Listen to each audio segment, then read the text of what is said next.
আশা করি ভালো আছো, আমি খুব ভালো আছি। আজকে শুভ সন্ধ্যা সকলকে, মহা অষ্টমী।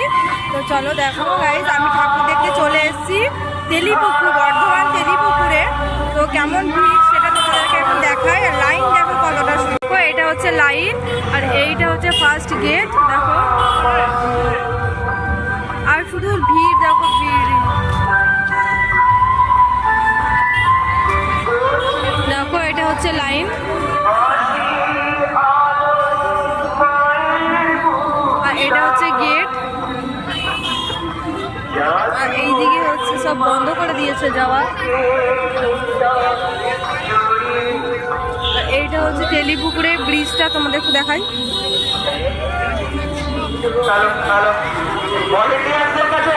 এভরিওয়ান, শেষমেশ আমরা প্যান্ডেলের কাছে এসে পৌঁছেছি। তো তোমাদের দেখাই প্যান্ডেলটা, দেখো শুধু জাস্ট ভিউটা দেখো তোমরা একবার।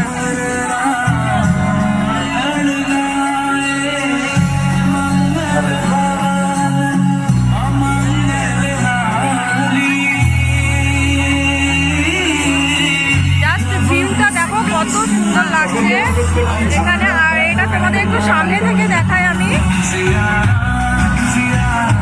দেখো এখানে রাম সেজেছে।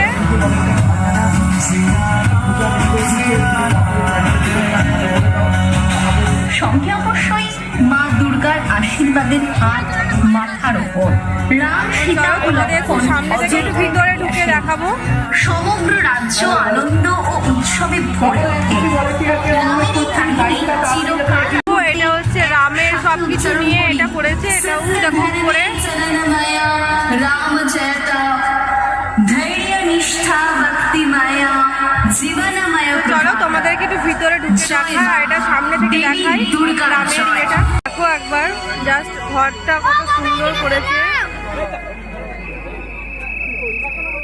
দেখো পুরো মনে হচ্ছে অরিজিনালি হরিণ এটা। তেলিপুকুর সুকান্ত স্মৃতি সংঘের এবছরের ভাবনা দেবী দুর্গার মণ্ডপ সজ্জায় রামায়ণের ছোঁয়া। নিখুঁত কাজ ও কারিগরদের অপূর্ব দেখো জাস্ট ভিতরের ভিউটা কত সুন্দর। দেখো ভিতরটা দেখো জাস্ট কত সুন্দর লাগছে। শুধু ভিতরটা দেখো, ওয়াও। ভিতরটা দেখো সবকিছু এটা রামের নিয়ে করেছে। দেখো মানে রামের চরিত্র সবকিছু এখানে রয়েছে। আর এই দেখো যে এখানে হচ্ছে দুর্গা প্রতিমা। দেখো তো কেমন লাগছে তোমরা কমেন্ট করে